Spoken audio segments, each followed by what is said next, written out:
ম্যাচের শুরুটা কিন্তু আর্জেন্টিনার জন্য মোটেও সহজ ছিল না। দুর্দান্ত ফুটবল খেলে আলবিসেলেস্তেদের চেপে ধরে মিশর। এক পর্যায়ে ২-০ ব্যবধানে এগিয়ে গিয়ে কোয়ার্টার ফাইনালের স্বপ্ন দেখতে শুরু করেছিল তারা।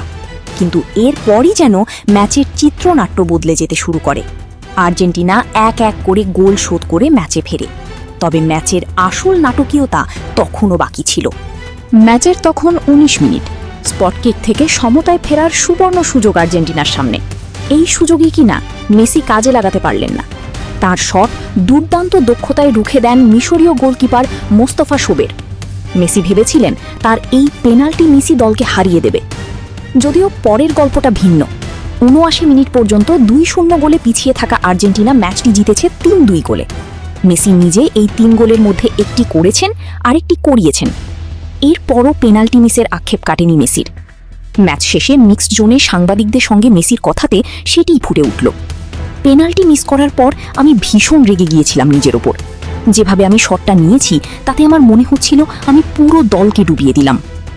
কোয়ার্টার ফাইনালে দলকে তোলার পর মেসি আরও বলেছেন, ২-০ ব্যবধানে পিছিয়ে পড়ার পর ঘুরে দাঁড়ানো সহজ নয়।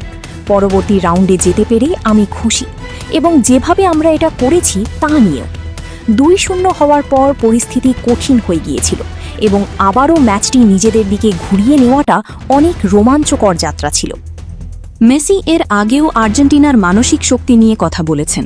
এবার তো তার দল নিজেদের বিশ্বকাপ ইতিহাসে প্রথমবার ২ বা তার চেয়ে বেশি গোলে পিছিয়ে থাকার পরও জিতেছে। স্বাভাবিকভাবেই দলের হার না মানা মানসিকতার কথা আবারও বলেছেন মেসি। এই দলটা আরও একবার প্রমাণ করেছে, যা আমি অনেকবার বলেছি।